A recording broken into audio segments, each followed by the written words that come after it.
night says about where you guys are at right now, a couple weeks before Game 1? Execution is the biggest thing for us, and we were able to do that. Not the first series, but like going on. But we're just continuously to get better and better, progressively get better and better. Hopefully, we can do that throughout the season, from week 1 to week 17, and on and on. So. How do you take a night like that and put it in the right context so that you process it the way it's supposed to be processed? That's the way. That's a glimpse of like our identity of how we want to play. Let Justin do his thing and have him comfortable wherever he wants to be, and we just get in the right spot. To be able to have that in the preseason finale, what does that do for you guys, just having that be the closing argument and then having 2 weeks, obviously, to kind of ride that a little bit? Big confidence booster. Obviously, we do those things in practice somewhat, but it's good to go against other guys and get a good belief on it instead of going against our guys all the time. At the same time, do you pump the brakes a little bit and say, Cleveland didn't have all their players out there and things like that, and it's a preseason game. But Luke was saying, there's still a lot of things you guys need to work on. Yeah, for sure. We definitely have a lot of things to work on, but they're guys at the end of the day. They're guys in the NFL. We're still running our plays, and at the end of the day, if we execute our plays against a defense that's not known of things that we do every day, then I take it as a plus, a positive thing. So.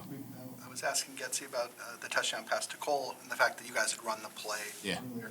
Yeah. You said you didn't run the post the right way. Yeah. I was supposed to take away the corner, but he kind of fell off and kind of had his eyes in the backfield. I just got to run the post more so off the corner than the safety. Just allow the safety to visually see me out the corner's eye. I'm like, oh, I got to take him. So, and then the next time Isaiah ran it the right way, and then Coles were wide open. So. What are you doing there to run it better? What do you have to do?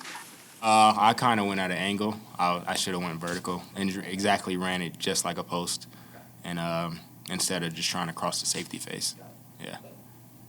Is that something that gets coached up on the sidelines, saying like, "Hey, we might go to this play again, and here's where we need to adjust it"? Yeah, for sure. Some things that I honestly just think that was just my mess up. I was just making sure I got the safety's attention, and then the corner kind of just fell off. So I was just making sure I got the safety attention.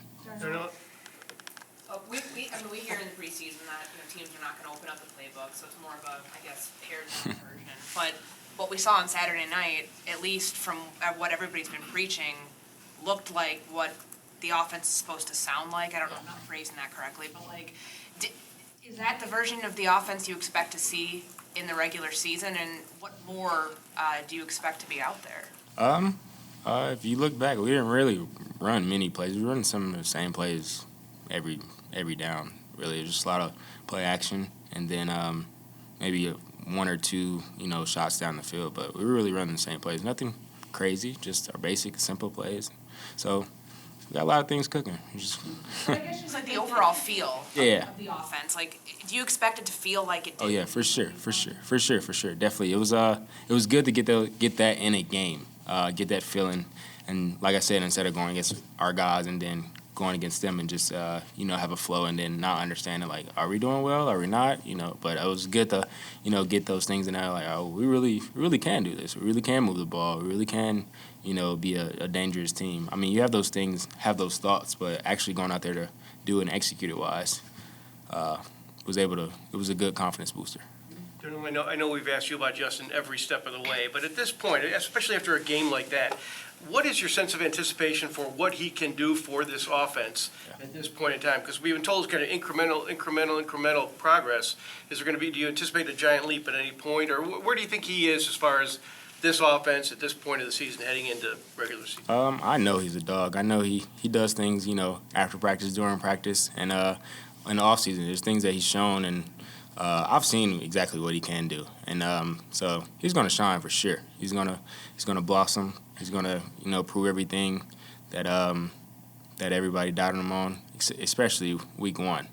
That team passed on him, so they're going to have to pay a little bit for that. That's come up I haven't talked to him about it, but he knows for sure. I'm pretty sure he has that thought in his mindset. But What do you sense makes Justin tick? I don't know. I think it's just his inner self. Anything that he messes up on, I think that's what make him ticked off or whatever. But other than that, I mean, he's really a calm, collected guy. I mean, he's really just himself, honestly. So. Curious, you were talking about how kind of basic some of the plays are that you've been running in the preseason. Curious to see what Getsy's got dialed up for the games once they count. And Yeah, I know. I know our playbook, so I know what we have in there. A lot of nice and crazy plays. But during the game, I'm like, we're not even running anything really. We're really just rolling. But it's gonna get dangerous for sure.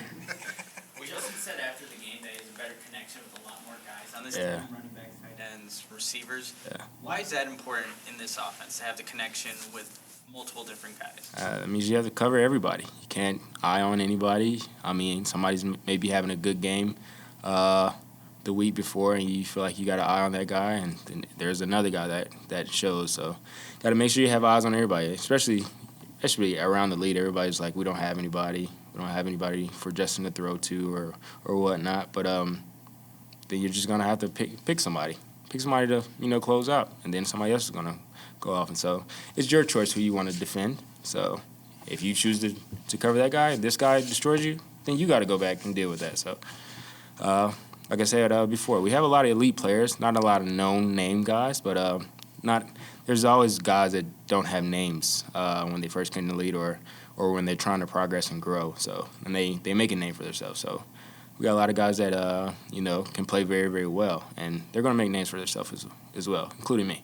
if you had a fantasy team, what bear would you draft? A bear? Oh, I'm picking me.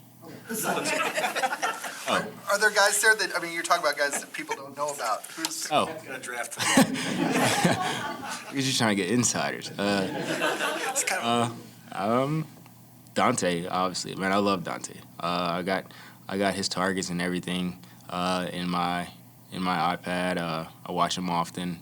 I get with him on releases after practice and everything. Like, he's just a smooth guy. Runs routes amazing. And Dante's gonna. Getsy said he's comfortable having a defender right on him.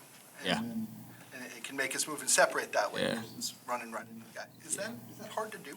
Yeah, that is extremely hard to do. Especially if you got a guy just touching you, and sometimes I get annoyed with that. I get a guy just touching me, so I just try to get his hands off me. And some things that I've been getting taught is like, don't worry about that guy, just run your route. Like, you're quick enough, you're fast enough, and you're shifty enough to make a move, and he'll get off you eventually. And then now we got this. Everybody's going to emphasize on the illegal touching deal, so that'll be a good emphasis for like us as receivers. Like, don't even touch the guy. He can't touch you. So, but yeah, Dante's amazing with it. He's very amazing. Do you remember when you realized that defenses and other teams knew what you were capable of? Like, do you remember a moment where you're like, hey, these guys know that I'm more than just this fifth-round pick that nobody had heard of? Do you remember when that kind of clicked for you? I think last year. I remember my first year, I didn't really have anybody, after games. Like, I don't have really many Tulane guys in the league, so we're shaking hands. I don't really have anybody to talk to, shake hands, so I'm just walking off the field. Yeah, he's on my team, though. But, like, going to talk to guys, and I don't really have anybody. But the next year, have guys coming up to shaking my hand. I have no idea what their name is or anything. Just talking to them, shaking their hands, and then just continuously grew or whatever. So, yeah, that last year, I would say, after games and stuff, and people just telling me they love my game and they love how I work. So. And did you notice that in terms of also the way guys were covering you, that it was maybe a little different than when you first got here? Yeah. I remember last year when we played the Packers. I think Eric Stokes, he started following me, and that was the first time I ever been followed. So that's when I was like, oh, okay. And then we played the 49ers, and I got insight that they had my jersey on at practice or whatnot. And I'm like, okay. Keep looking, keep searching. So other than that, that's all I knew. Earlier in the year, Luke Getsy was telling us that building the Bears offense was going to be a collaborative thing, that he was going to do things to play with strengths. When you go through that playbook, do you say, oh yeah, here are some plays that really highlight my strengths, or that's something that helps Justin, or maybe, oh, this is a Cole scheme? Honestly, I feel like I could run any route in the route tree or any route in the play. So I feel comfortable with any route or anything in the playbook. So anytime there's a route, I just really go to Justin and try to figure out what's best for him. If I'm too slow on this route, if I need to speed up, I feel like I'm a pretty fast guy. So if I'm going too slow or I need to quick things up for him, then I can do that. So yeah, so that's all I got.